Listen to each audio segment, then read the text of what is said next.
안녕하세요. 승금초대 유재거입니다. 오늘도 눈이 많이 와서 아침에 출근하려고 하니까 차에 눈이 소복이 쌓였습니다. 저는 그 눈을 보면서 많은 다툼과 갈등, 그런 것들을 다 덮어주고 있다, 이런 생각이 들더라고요. 어느 곳이나 똑같게 하얗게 물들이죠.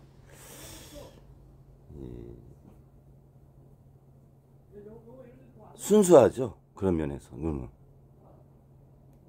그러면서 급히 가려고 하는 우리들을 좀 쉬었다 가라고 하는 그런 메시지를 주는 것 같습니다. 요즘 세상에 브레이크가 없는 것 같아요. 극단으로 이렇게 경제든 정치든 이렇게 치닫는 상황을 보면서 너무 많은 것을 잃고 가거나 잊고 가는 것은 아닌가, 그런 생각이 많이 듭니다.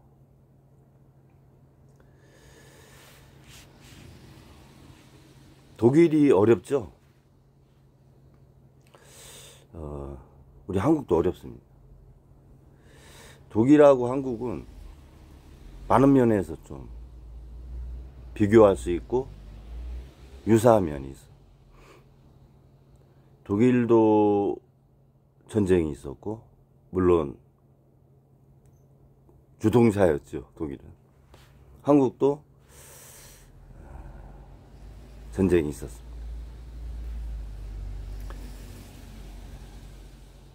거의 비슷한 시기에 전쟁을 경험을 했어요.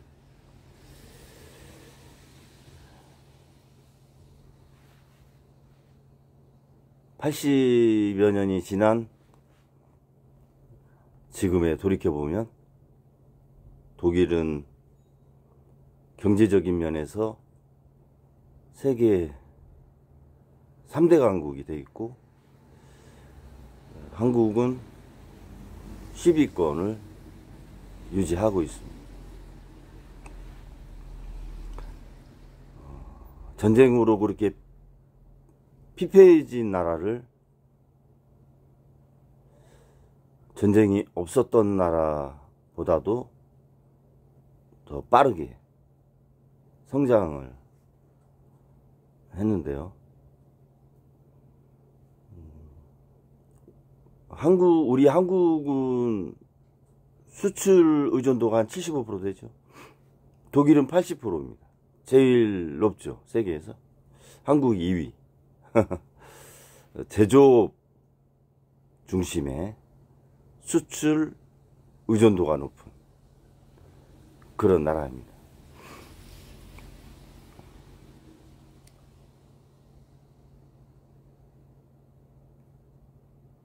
이 주문자 생산 방식 OEM을 위주로 하지 않았어요, 한국이나 독일이. 자체 브랜드를 키운 거죠. 국내의 기업들이 각각 자사의 브랜드를 세계 시장에 내놓고 성공을 한 거죠. 한국은 반도체, 자동차가 강하죠. 독일은 역시 자동차 산업.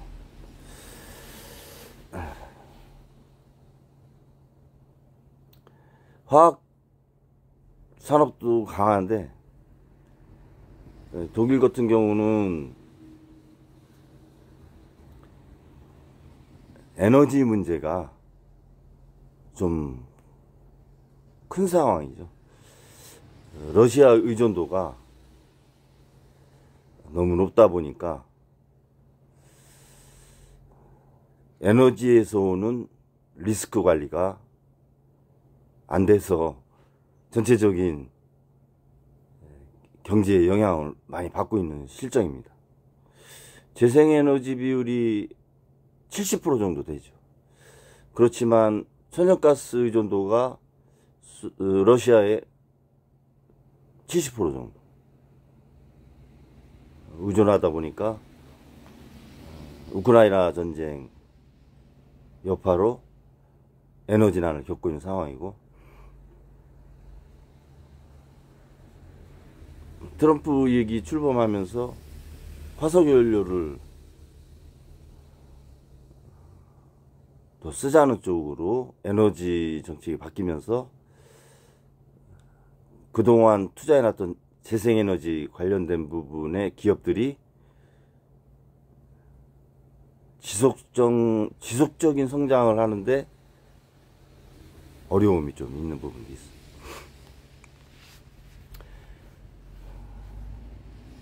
그리고 중국은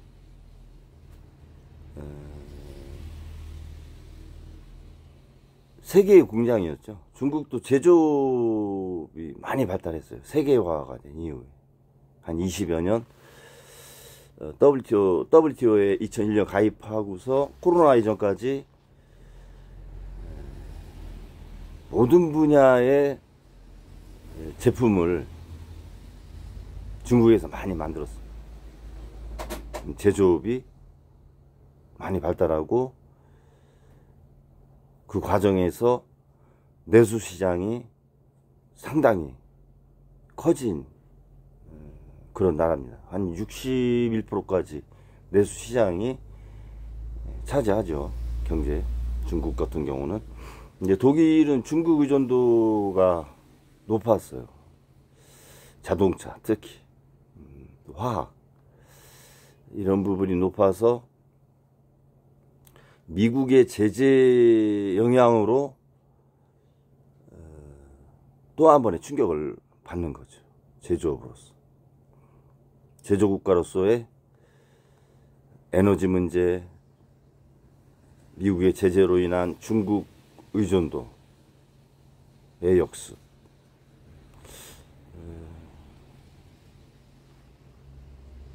그런 부분이 독일을 지금 옥죄고 있는 거죠.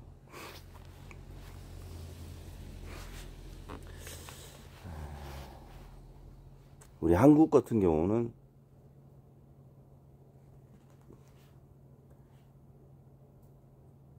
제조업을 육성을 참 잘했어요. 잘했는데 국가주도형 제조업으로 단기간에 성장을 했죠. 그러면서 1970년대 이건희 회장이 반도체 산업에 관심을 가지면서 첨단 산업 쪽으로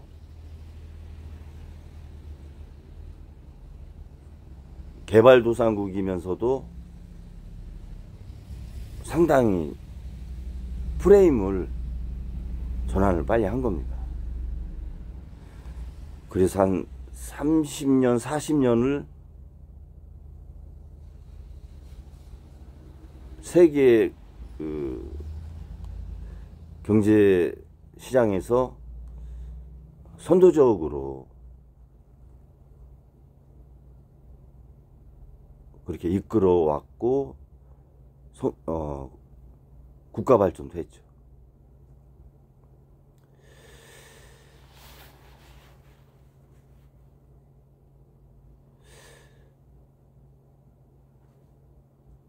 우리 한국 같은 경우는 사실 부존자원이 없잖아요. 그럼 에너지, 원자재 이런 것들이 다 수입을 해야 되기 때문에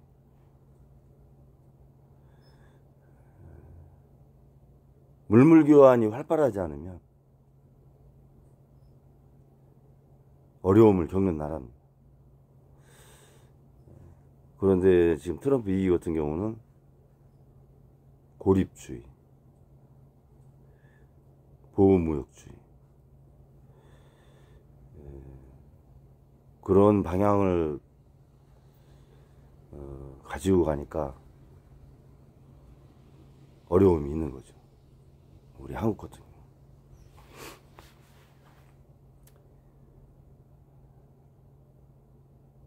제조업을 중심으로 하는 나라들이 세계 공급망 재구축 과정에서 어려움을 이제 겪는 겁니다.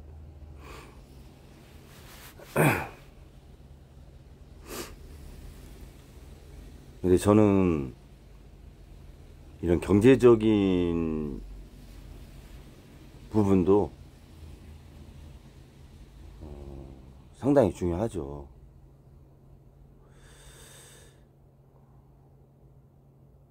그런데 한편으로 이제 이런 생각이 많이 들어요. 종교라고 해야 되나요? 신앙의 공동체가 거리로 나왔잖아요. 아스팔트로. 왜 나왔을까?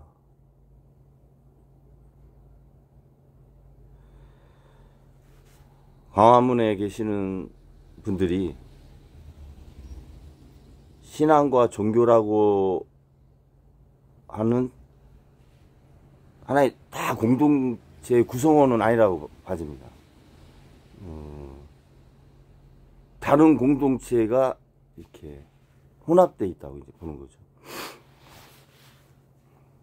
이제 주 세력이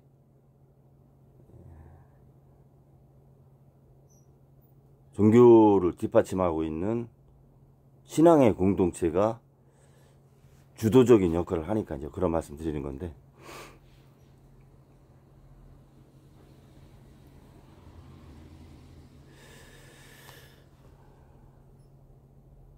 그럼 광화문에 나와서 믿음을 전파하는 거냐? 그건 아닌 거라고 봐지는 거죠. 애국, 국가, 반공, 이런 것들을 외친다는 거죠.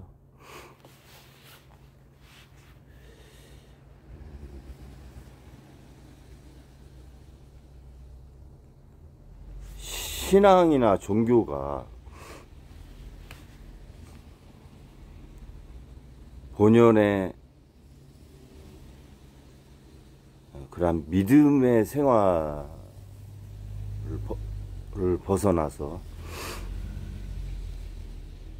정치적인 울타리에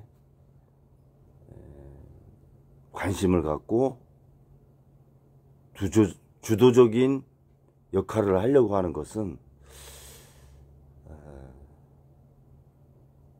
저는 신앙생활 면에서는 한번 돌이켜 생각해 보아야 되지 않나, 이런 생각이 듭니다. 정치와 종교는 분리되는 게 맞다, 그런 생각이 들고, 결국은 그분들이 나온 것은 그분들의 이익을 위해서 나온 거라고 생각이 들어요. 공동체 이익을 위해서. 명분은 국가를 얘기하고 태극기를 들고 계시지만, 하나의 그분들도 국민의 목소리로서의 생태계가 형성이 돼 있잖아요. 작지만 거리의 생태계로서는 큰 거죠.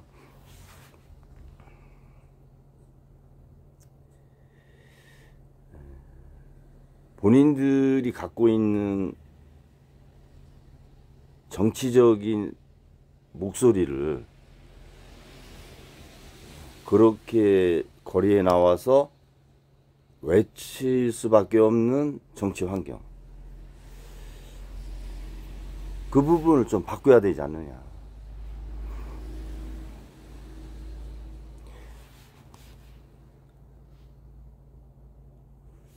해방 이후 여러 정당이 있었는데 결국은 자의반 타의반 양당제로 이렇게 자리를 잡았는데요. 한국은 정당 만드는 게 쉽지 않아요. 전국에 5개의 시도당 위원회가 있어야 되고 각 시도당 위원회는 1000명의 당원이 있어야 정당 등록이 돼요. 지금 아마 한 38곳인가 돼요, 정당이. 독일이 한 400곳 됩니다. 영국이 한 200개 돼요, 정당이. 1인 정당도 있어요, 영국이나 독일은. 한 사람이 정당을 만들 수도 있어요. 정당을 만드는 문턱이 너무 높다. 그 양당 체제 하에서 자신의 목소리를 정치권에 담으려고 하다 보니까 선택이 다양하지 않죠. 선택을 했는데 그 선택도 갈라지는 거죠. 온건이냐 개혁이냐 또는 극단으로 치닫느냐 그 안에서도 국민의 목소리를 전달할 수 있는 또는 실현할 수 있는 창구 정당인데 그 정당을 유지하고 만드는데 문턱을 좀 낮춰야 되지 않느냐. 난립에 대한 우려성은 가질 수는 있지만 과도기적으로 겪어나가면서 자리를 잡을 수 있다. 저는 그렇게 생각하거든요.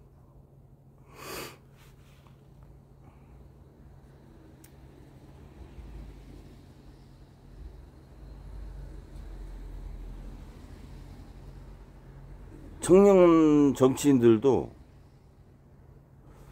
자신들이 이렇게 정당을 만들기가 어렵잖아요. 결국은 거대 양당에 속해야지만 정치적으로 커나갈 수 있는 그런 토양. 너무 제약적이다.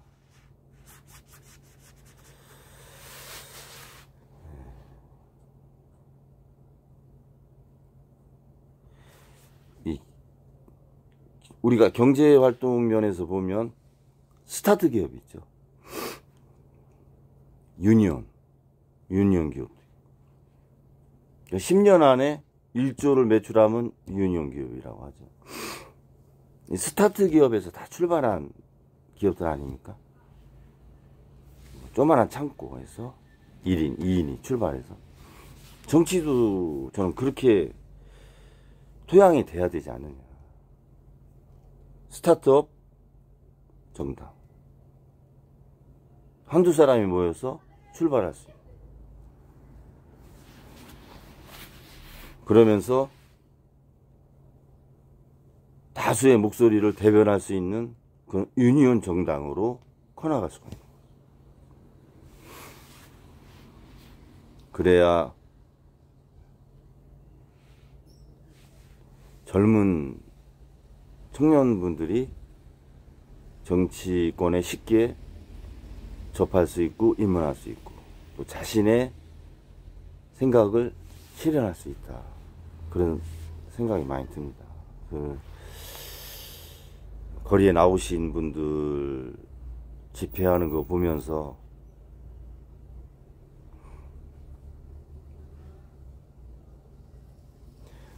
목소리 내는 창구를 다양하게 좀 할 필요가 있다.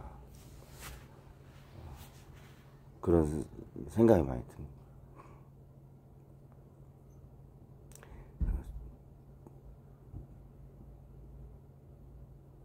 우리나라 종교계도 일정 부분 변화가 좀 필요는 한 것 같습니다. 저는 뭐 이렇게 신앙생활을 하고 있진 않는데요. 너무 비즈니스화 돼가는 것 같은 모습이 좀 보여서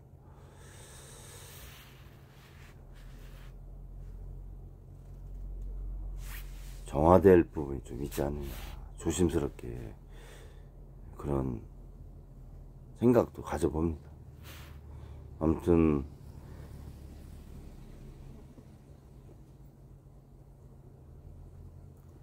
거리에 나오는 거는 표현의 자유지만 그분들이 또는 정치에 꿈을 두신 청년분들이 쉽게 정치권에 다가가고 자신의 뜻을 펼칠 수 있는 토양을 마련하는 게 정치권에서 좀 먼저 할 일이 아닌가. 그래서 유니온 정당이 좀 많아지면 좀 더 나은 정치 문화, 또 세계의 무대에서 주도적이고 빠르게 대응할 수 있는 정치력, 이런 것들이 형성되지 않을까, 그런 생각이 좀 들어서 오늘 눈 덮인 차를 보면서 이런 생각을 좀 가져봤습니다. 오늘도 남은 시간, 연휴가 뭐 하루 이틀 남았는데요, 가족분들하고 잘 보내시기 바랍니다. 감사합니다.